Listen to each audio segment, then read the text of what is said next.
The universe is endless. It's made out of billions of stars and planets. Some of those planets have an atmosphere. Some of those planets also have water. If all the conditions are right, a planet can have life. By coincidence.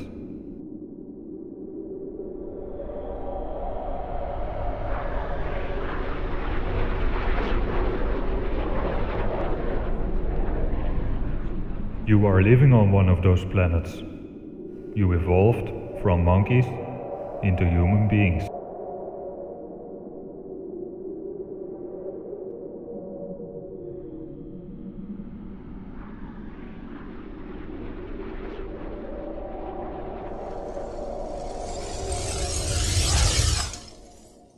So, who made all of this? Scientists will tell you it all started with a Big Bang, but they can't tell you what exploded. If this is your current worldview, I suggest you to keep watching. In this video we will take a closer look at the facts and proofs that scientists use to prove heliocentrism. You probably think this is easy to prove, but you will see that a lot of these proofs are based on assumptions. For centuries, people used to believe the Earth is flat and stationary. In 1532, Copernicus completed his new model of the universe. Despite urging by his closest friends, he resisted publishing his views until right before his death in 1543. This is seen as a major event in the history of science. It's important to know that Copernicus never tested his theory. There was no instrument or telescope at that time that could prove it. For 100 years people started to believe in this new model of the universe, but there were many things that scientists could not explain. No one could explain why people at the bottom of the globe are not falling off into space. Until Newton came with his theory of gravity in 1687. He needed more than 500 pages to explain gravity. The theory of gravity is based on the assumption that we live on a spinning globe. There was nothing that could prove gravity. Many more years went by and the whole world started to believe in gravity and heliocentrism. No one could prove it until NASA arrived. After World War II, Russian and American intelligence teams began a treasure hunt in Germany. The US military rounded up NASA scientists and brought them to America. After the discovery of flying discs and particle laser beam weaponry in German military bases, the War Department decided that NASA and the CIA must control this technology. Most of the scientists started to work for NASA.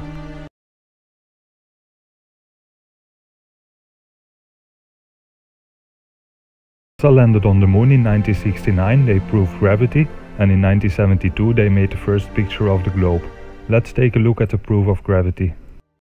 Well, in my left hand I have a feather, in my right hand a hammer. And I guess one of the reasons we got here today was because of a gentleman named Galileo a long time ago, who made a rather significant discovery about falling objects in gravity fields. And we thought that where would be a better place to confirm his findings than on the moon. And so we thought we'd try it here for you.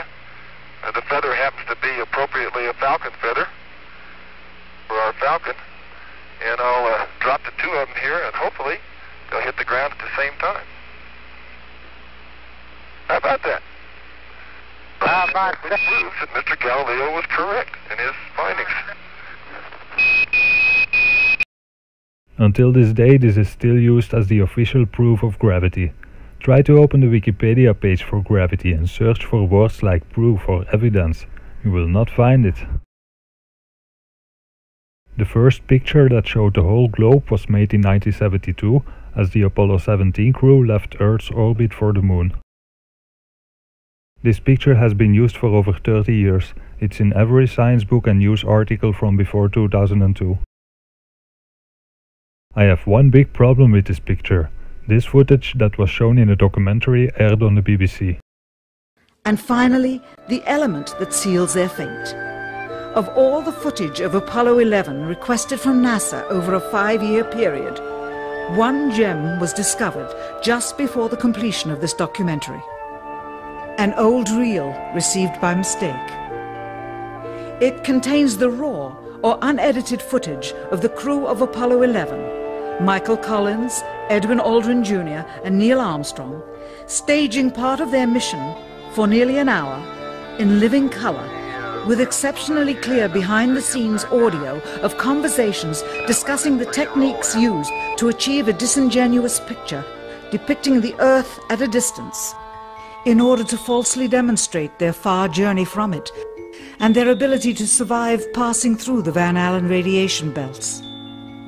It cannot be misconstrued that this staging was done for some other reason prior to the mission, for the reel itself is slated and dated July 18th, 19th and 20th, 1969, the very days of the mission when they were said to be approaching and achieving lunar orbit. Furthermore, it is apparent they are in genuine zero gravity aboard the actual spacecraft, necessary to convince the mass media of their authenticity, just not any further than Earth orbit, as you will see. In this never-before-seen or heard footage, not only is the radio conversation between the astronauts and Houston Control audible, there is a secondary, private conversation taking place between the crew and a third confidential party, prompting the astronauts with what to say, when to speak, and how to effectively manipulate the camera to achieve the desired misleading effect. NASA claims that the Houston transmissions were the only ones taking place with the astronauts. Listen now as Houston Control initiates a conversation with the crew, only to find them too preoccupied with the behind-the-scenes trickery to respond. Moments pass and the oversight is picked up on by the clandestine third party, who quickly prompts them with talk. Immediately, Neil Armstrong speaks. Hello, Apollo 11. Houston, Goldstone says that the TV looks great. Over.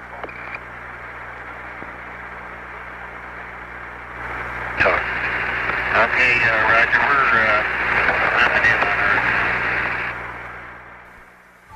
Again, the illusion they are attempting to create is the Earth at a distance to demonstrate their far journey from it and their ability to survive passing through the Van Allen radiation belts.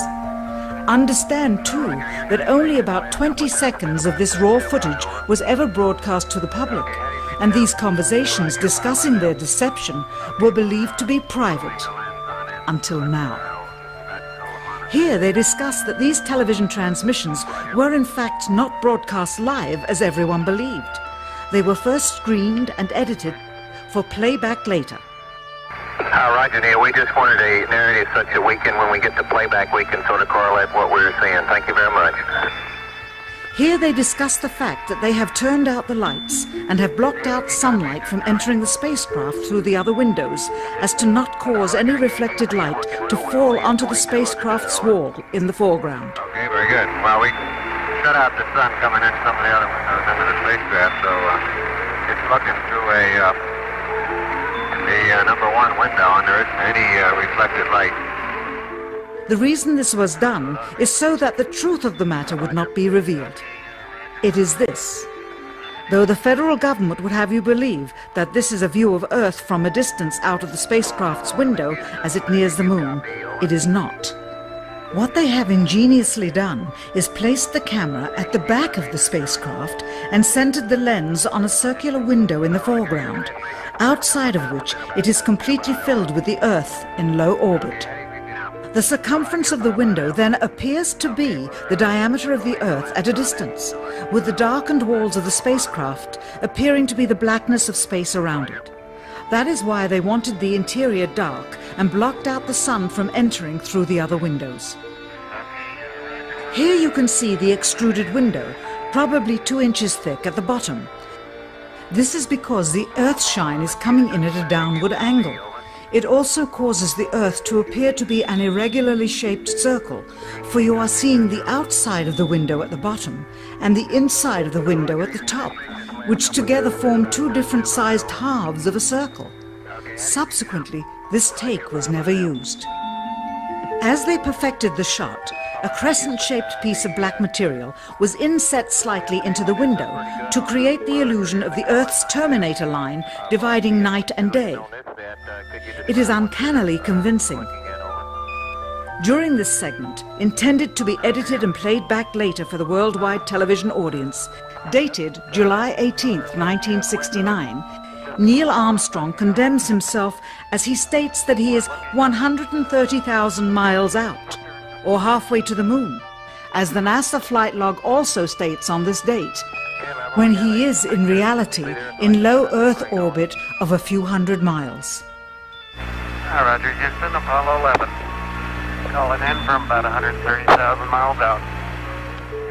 Here, during another segment, also intended to air after review, Neil Armstrong falsely explains to the viewers how the shot is attained by putting the camera's lens to the window's glass, as it would have to be if they were the claimed distance away from the Earth. We only have one window that has a view of the Earth, and it's filled up with the TV camera. If the window was completely filled up with a TV camera, as he stated, then an astronaut's arm would not be able to get between the camera and the window, as it obviously does here in this outtake.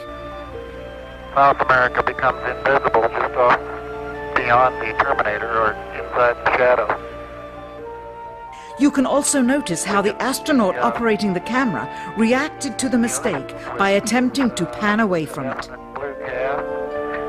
See white bands of major cloud formations across the Earth. This is a segment that they believed wasn't even being recorded, much less suitable for broadcast, for the lens was being zoomed out and the scene was being changed to that of an interior of the astronauts at work, and apparently the stop button popped back up on the recorder without notice. Here is the diffused work light that they used to see camera controls, but not throw light onto the spacecraft's wall. Here they remove part of the crescent insert.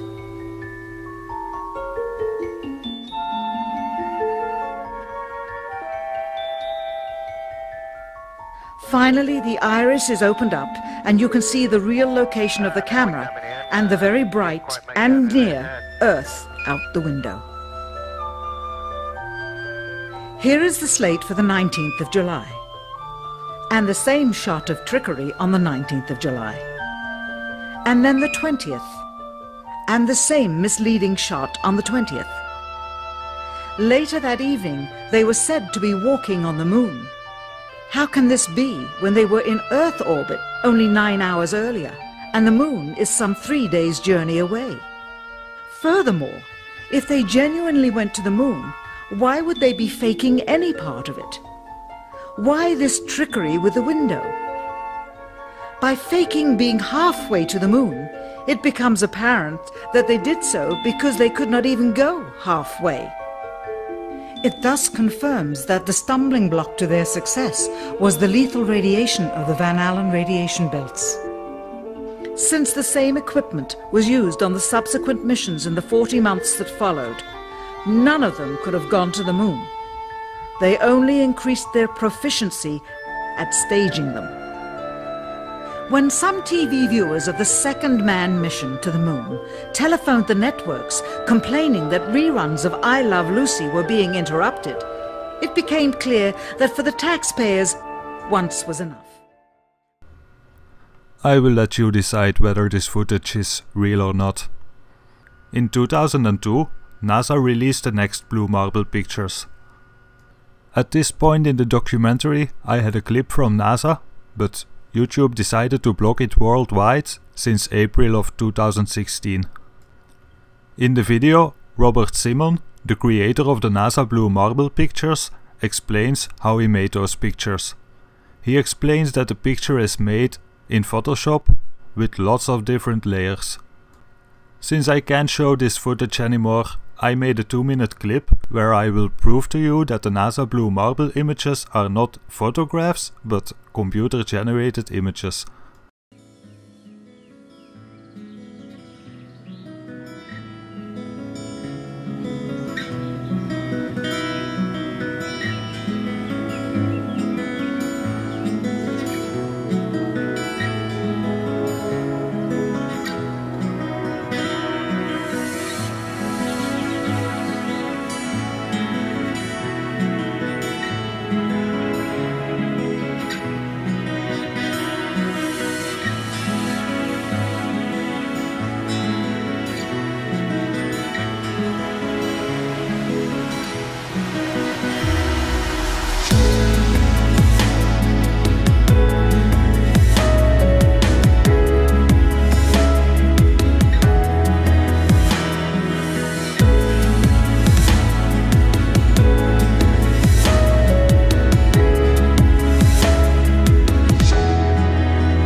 Our proof that the Earth is a globe is a bunch of photoshopped images?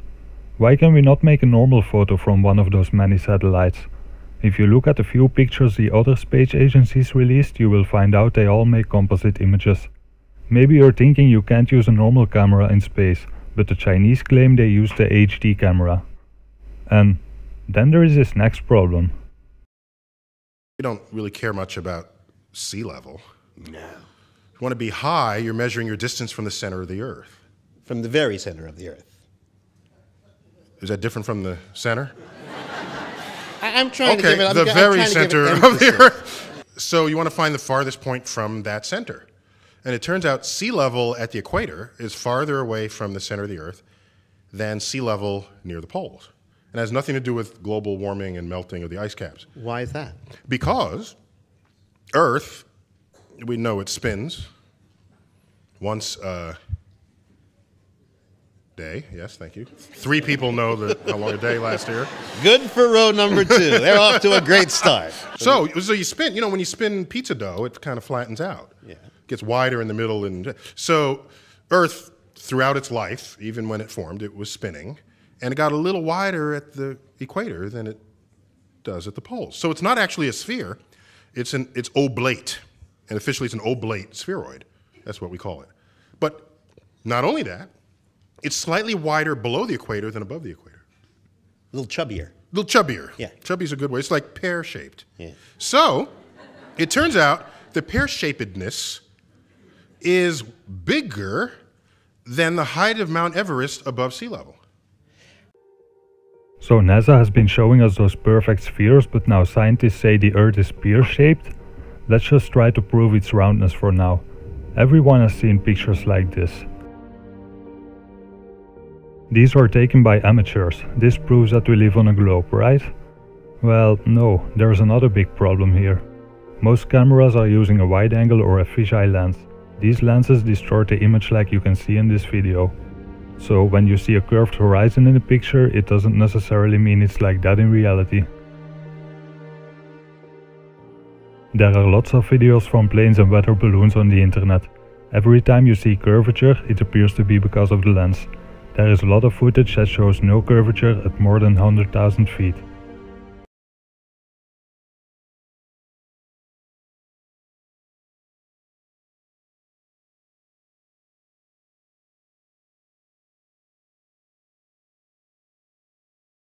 There are other ways to prove the Earth is a globe, for example the Bedford level experiment. The argument for all practical purposes came to an end when the Church of England was established by law during the 16th century. They rejected many laws of the ancient Catholic Church, and to appear forward-thinking, they embraced many radical scientific notions prevalent at the time, including Copernicus' round Earth theory. With this endorsement, the theory found its way into the schools, which were then largely controlled by the Church. It has remained there to this day, and many children have accepted it without question. Perhaps the most significant experiments were those carried out on a canal known as the Old Bedford Level. Located in Cambridgeshire, England, the canal is perfectly straight over an uninterrupted 6-mile stretch. While there, Parallax conducted many experiments, all towards one conclusion: to prove that the surface of the water in the canal was indeed perfectly flat. In one experiment, a boat carrying a flag rowed from one bridge to another 6 miles away. An observer with a telescope placed 8 inches above the surface of the water found that the flag and the boat were distinctly visible throughout the entire distance. If the Earth is a sphere with a circumference of 25,000 miles, then over a distance of 6 miles, the second bridge should mathematically be 16 feet below the observer's eye line.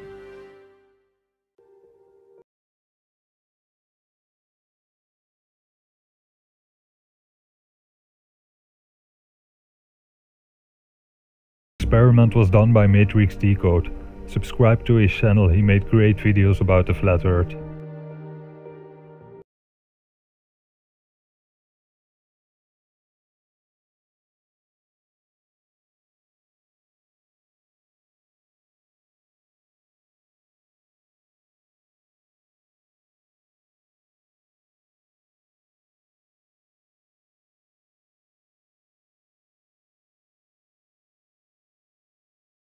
You can start to panic just a little bit now, but still, the Earth must be a globe, we even know the size. Eratosthenes was the first person to measure the circumference of the Earth. He did this by sticking two poles in the ground in two different locations far apart. By measuring the different shadows, he could calculate the size of the Earth. Many people tell me this is another proof that the Earth is a globe. But in order for this to be proof, we have to assume that the size and the distance to the Sun is correct. If you move the Sun much closer, you will get the same results on a flat Earth. 2,000 years ago, an Egyptian scholar by the name of Eratosthenes performed an experiment that he claimed proved the Earth to be a sphere. However, there are serious doubts about the accuracy of his data and his scientific procedures. Dr. Leo Ferrari explains. Oh, the Eratosthenes experiment is an experiment supposedly conducted in the 1st century, whereby this ingenious person was supposed to have proved, I say that in quotes, that the Earth was a sphere of some 4,000 miles radius. Eratosthenes one day noticed that the Sun was directly overhead in Syene, whereas he noticed that on the same day, at the same time, the Sun made an angle of 7.2 degrees to the vertical at Alexandria, which was some 530 miles away. How did Eratosthenes in the 1st century know what the Sun was doing on the same day in two places which are 530 miles apart? One can take all those same data, knowing that the Earth is flat. In one place you have the Sun directly overhead, and at another place, at the same time, 530 miles away, let us suppose that it does make an angle of 7.2 degrees to the vertical. Then we have a right-angled triangle, which it can be easily shown that the Sun is some 4,000 miles up in the sky. These superficial, even, considerations show that it's impossible. The whole thing, it's a story, a fairy story made up and mindlessly repeated in textbooks. If we really live on a globe, how come it's so difficult to prove it? If there are really thousands of satellites in space, and how come there are only a few pictures showing the globe? Oh wait, I said satellites. That's what GPS uses, and it works. Does that prove the Earth is a spinning ball in space? Not for me. If the Earth would be flat, there would be no need for satellites. Without curvature, a ground antenna would have a much bigger range. It would also be much more cost efficient to use ground-based towers. Think about it, if we can make GPS work with only a few satellites, how come they place cell phone towers all over the world? Go to Google Images and search for a satellite TV dish. Try to find one that points straight up. If you want to keep believing in the globe, it's time to stop watching. If you continue watching, there is no way back. Have all scientists and teachers been lying to us? Well, no. All of the science is based on the assumption that we live on a globe. You can make most of the math work on a globe, but you need some stuff like gravity and relativity. Scientists can go to space to look. So, if they really believe something, are they lying? Have the space agencies been lying to us? Yes, but there's probably only a handful of people that know the truth. If you still trust NASA, please do your research. Search YouTube for ISS hoax or visit the YouTube channel Learn of the Jesuit Order. If you still believe NASA after that, with a sphere of 4,000 miles radius being spun round once every 24 hours, a little bit of calculations will show that that person there is being spun round at about 1,000 miles an hour and it doesn't know it. I mean, this is obvious nonsense. You go on a merry-go-round and it goes, I doubt, more than 10 miles an hour and you get off all dizzy. You mean to tell me that people can be spun round at approximately 1,000 miles an hour and not know it? Why, if this is so, this whole room that we're in is supposedly being spun round at something of approximately that order of speed, and we don't know it, knowing that the Earth is flat.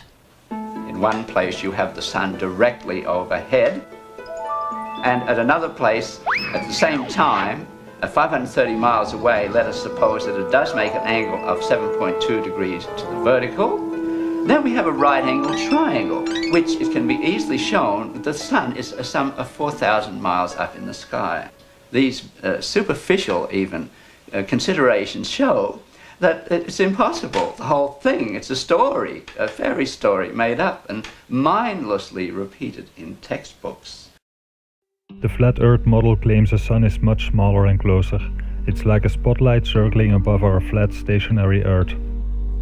You can see this with your own eyes. Just look at the direction of sun rays breaking through a cloud. Or watch some videos from weather balloons and look at how there is often a hot spot on the clouds right underneath the sun.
This afternoon I want to talk a little bit about the Antarctic Treaty. Now, I know everyone knows in detail about the Antarctic Treaty, right? Okay, well, I'm done. Okay. I want to talk about a little bit about the political history of Antarctica, and probably the most important question is, who's in charge? The treaty, you have to put yourself in the perspective of the time frame. This was an international agreement that was negotiated in 1959. And sometimes when I do a talk similar to this with a younger group of people, they have no idea what I'm talking about, but you can remember what the global political atmosphere was in that time period. There's quite a bit of tension, particularly between the United States and the former Soviet Union. International collaboration and cooperation was kind of a foreign concept. And the treaty was discussing two significant issues. There was a significant potential threat for international conflict over areas of the Antarctic, and it was a unique opportunity for the nations of the world to continue a collaboration in science that occurred during the International Geophysical Year, and I'll talk a little bit more. But there are now over 200 different agreed measures adopted by the treaty, and they address the environmental issues. They've taken sites of special scientific interest and set those aside, so if you want to go in there, you have to have a permit to go into that particular area, so it's not disturbed just by anyone. There are historic sites that are set aside with a management plan associated with them. So if you go to McMurdo, to the Ross Sea region, and you want to go see the Discovery Hut, they're only allowed to have 2,000 people into that hut during a calendar year. That includes all the people at McMurdo and Scott Base, as well as any cruise ship that might get in the area. And you can only have 8 people inside the hut at a time, and you must have a qualified guide with you. Otherwise, the door is locked. There's a lot of those kinds of provisions in the treaty, as well as the Kevlar provision as part of the system. It is absolutely amazing to me that you could get 12 countries in 1959, when you looked at that list of countries, to agree.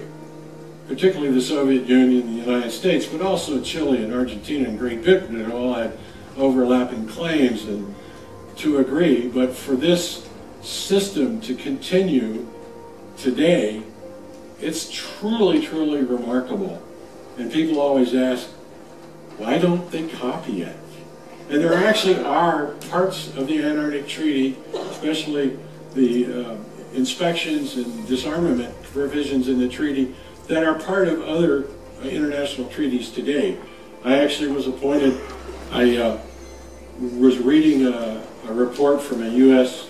treaty inspection group one year, and as I was reading through it, it became obvious to me anyway, that some of the inspectors did not have an in-depth background of what they were looking at when they went to some other country's station. Of course, you have their list of everything their plans are and what they're going to do to look at, but they didn't know what they were looking at. So I wrote what I thought was going to be an internal memo about that, and the next U.S. treaty inspection group that went, I boarded an icebreaker in McMurdo Station and stayed on board for 6 weeks as part of the U.S. inspection team. So I got to be an inspector, and I've done that 3 times now for the Department of State.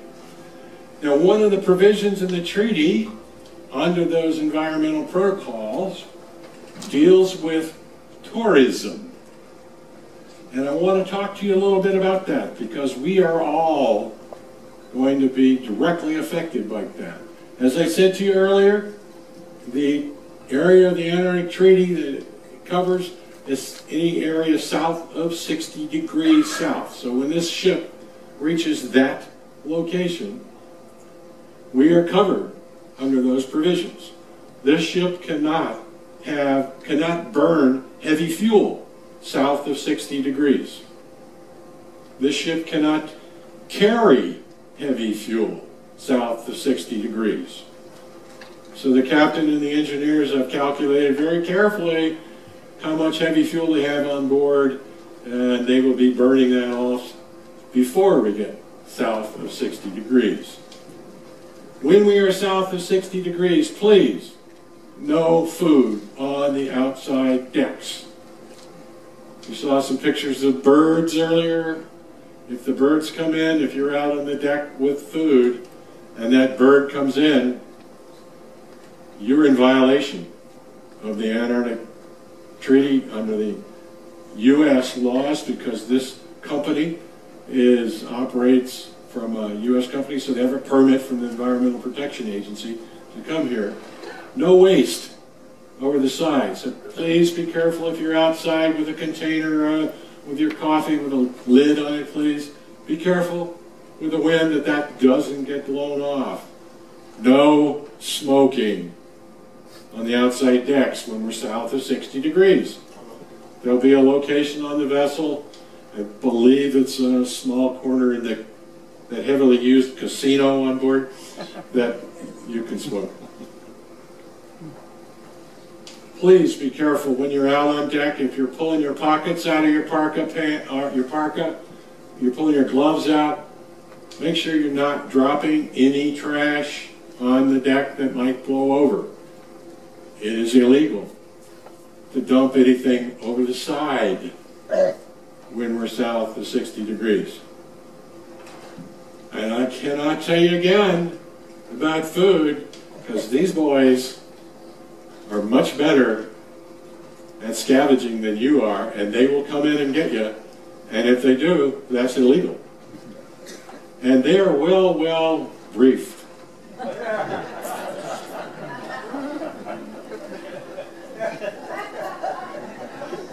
Trust me, You don't want a skua coming in, and if you've got something, they're going to hit you in the head first, and they're a pretty big bird. But please be careful of that. We will remind you a couple more times before we get to 60 South what the rules are, but we don't want to have any problems.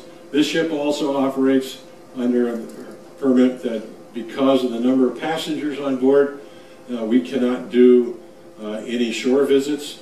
You have to have 500 or less. We're slightly over that. We also don't anchor while we're south of 60 degrees. And unless it's an emergency, we don't even have a permit to put a boat in the water. So when we get offshore from Palmer Station on Saturday, they come out to the ship to do a lecture on the ship. We don't go in and pick them up. They'll come out in their small boats, come alongside. So if you're up real early, I think they're due to get on at 6 in the morning, but they give a talk at 9 and again at 11 in this same place. Don't know who's coming from the station. It'll be a mix of science personnel and support staff. They have a short brief, and then they'll sit on stage and take questions from folks. It was interesting on the last group, the person who got the most questions was the station chef. Now let's take a look at the Coriolis effect. Lots of scientists love to use this as proof of a spinning globe. The Coriolis effect claims that water turns the opposite way in the other hemisphere. But have you ever just looked for yourself and figured out which way your toilet swirls?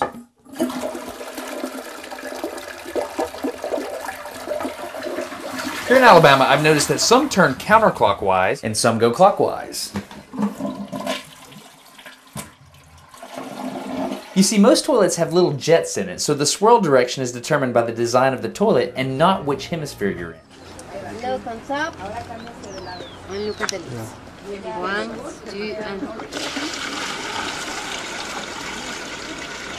Remember, here in the middle the forces cancel out, so that's why here no whirlpool, no vortex, the water falls straight down.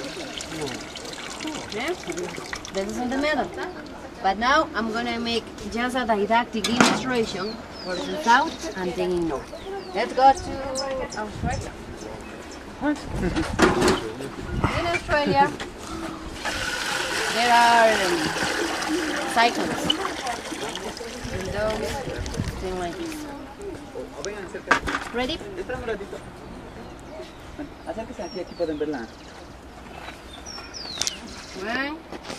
One, two, Van a ver acá que va a quedar en sentido. Sorry. Okay,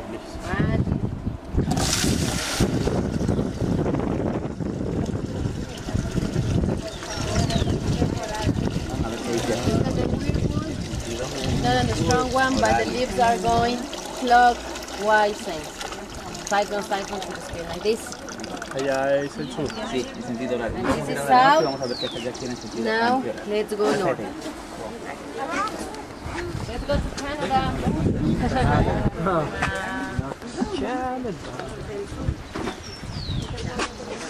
¿Ya están listas? Listos, lleven el globo, por favor. You can see this every day in your home. Yeah. One, So big. 2, 3.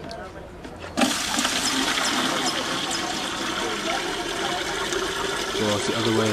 The opposite way, counterclockwise. Hurricanes, tornadoes, you can see like this in the northern hemisphere. And remember, the natural effect is produced by the rotation of the Earth.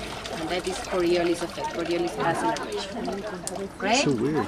I need to put the water again in the middle for the next group, and then we'll continue doing more examples.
So, do you still believe in the globe? Maybe I should explain about sunrise and sunset, or about boats going over the horizon. Think about it. If you see a boat go over the horizon, looking straight ahead, that means you can see far enough to see the curvature. So, you should see a curved horizon also, but in reality the horizon always remains flat.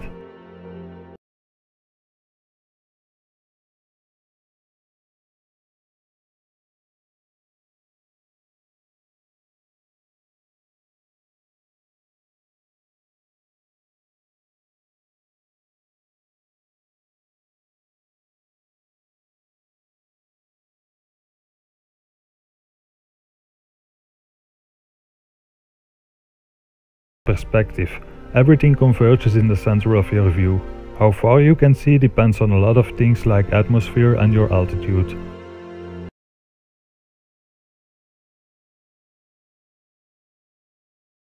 Imagine looking at a balloon flying away from you. Even though it stays at the same altitude, as it gets further, it will appear to be lower to the horizon. Eventually, the bottom will start to disappear below the horizon until it's no longer visible. According to science, if you stand on a level plane, the horizon you see is around 5 miles away. If an object gets behind that point, it starts to appear below the horizon. If you take a camera and zoom in, the object reappears and the horizon you see will be more than 5 miles away. If you move up to a higher altitude, you can also see further. It's the same effect we get with sunrise and sunsets. It depends on the time of the year and the location, but you can often see the sun shrink in size as it moves away.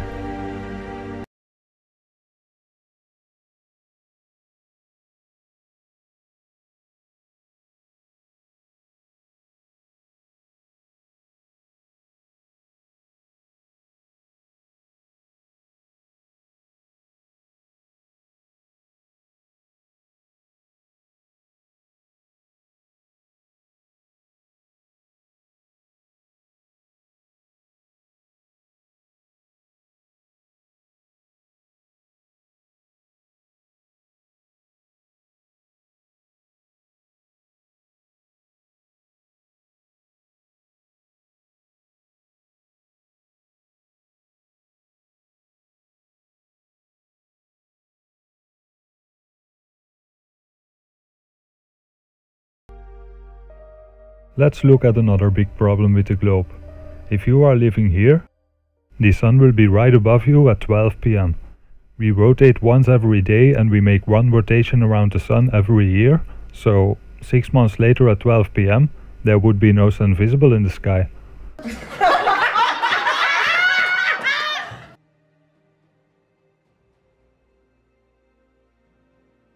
Hello, I'm Jeff Williams on board the International Space Station, Expedition 22, and today I would like to talk to you about centripetal force. A big word, but I know you use it and take advantage of it every day. We've heard about acceleration, linear acceleration and angular acceleration. With angular acceleration, there's a force that's produced. A force, of course, is required to produce an acceleration. That's true in a linear acceleration and an angular acceleration. If, let's say we were to take this object here. This is a tool. It's a special tool that we use on board the space station, actually during spacewalks. But it's a heavy metal object, and that's what I really wanted to use. And you can see I have it tied to a string, or with a string, onto this bungee right here. And it's just floating here in weightlessness. And you can see the string here is rather loose, and it's just kind of floating randomly. If I were to rotate this thing on the string around this bungee, and let me do this, you can see that the string pulls taut and stays tight, and the tool continues to rotate around the bungee. In fact, if you look really close at the bungee, you can see that the bungee bends at the point that it's rotating, and it bends toward the tool. And that is caused by the centripetal force due to the angular acceleration of the tool as it rotates around, keeping this string tight and keeping the rotation in a circular motion. It's the same kind of force that applies to the rotation of planets around the sun, or the moon around the Earth, or the space station around the Earth. Thank you for explaining that, NASA. However, I have a huge problem with this. Maybe you are wondering what centripetal force means.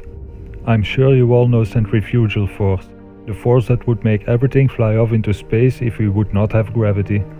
Centripetal force basically is the centrifugal force or effect that appears when an object is attached to a fixed center. So, what is holding everything fixed to the center? Alright, it's gravity again.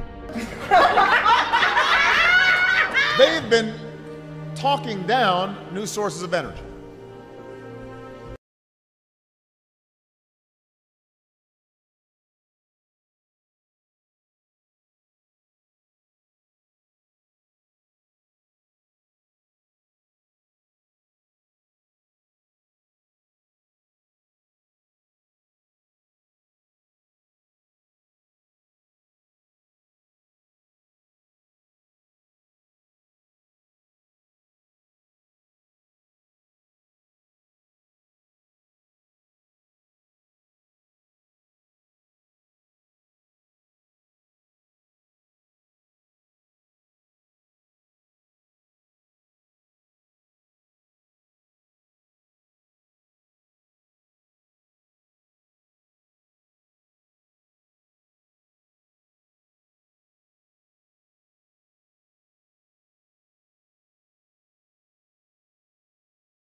Because you know, it's not just the flat earth stuff that's just hyping up, it's also the alien stuff. Because, see, to have aliens, you gotta have space travel in a globe. And so, boy, it's just like a panicky kid trying to super clean his room because he actually broke something of his parents. And he, you know, I mean, that's what it seems like they're trying to really, really get our imagination again with all kinds of pictures and stories. And because they've lost us. Yeah.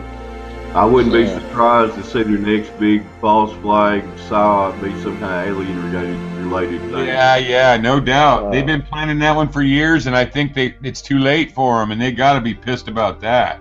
Yeah. So this is like the original Apollo, only photo from space. That's the blue marble, classic blue marble. Here's the second real photo from space. Notice any? We grew. Where's look the at this parachute? shit? Can you look at America here? And even the shape and everything. And then this. Are you kidding me, right? Somebody call Neil deGrasse, ask him where the parachute is at. Well, it's right here. See? Oh. Just gotta squint. You just gotta squint. Yeah. Okay, I mean, squinting really, works. really. This is what you guys believe. This right here. You want to tell me NASA doesn't fucking lie? Matthew, you think we went to the moon? Matthew, when you have to shoot, don't talk.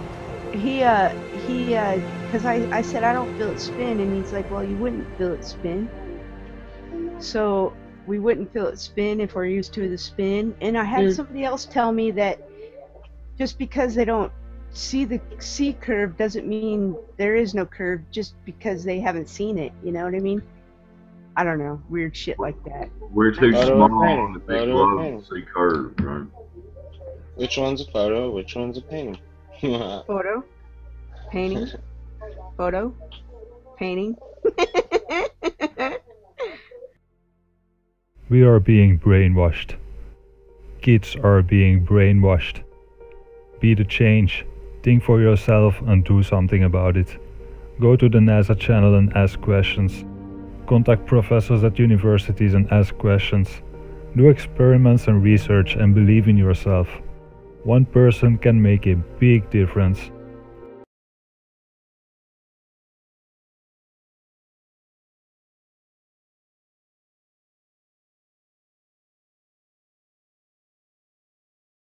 Now that Prince Harry and a team of injured servicemen and women have been walking to the South Pole, well, they've got there. They've completed the 200-mile Walking with the Wounded South Pole Challenge, that's its proper name.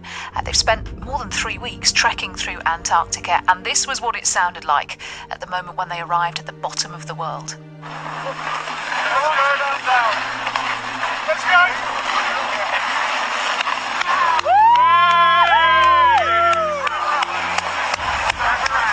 Sounds quite restrained, doesn't it, after all that effort? Well, they spent 20 hours in a cold chamber. This was the prince and the other competitors who were with him to prepare for the conditions that they were going to find down there.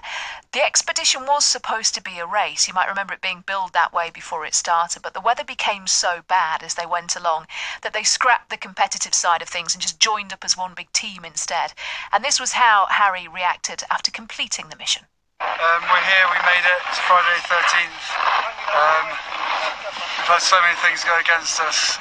We've had beautiful weather, but bad weather before, and bad terrain and injuries and stuff like that. But everyone's made it, all 12 of them, the whole group of 20, whatever it is. But the 12 wounded soldiers have made it.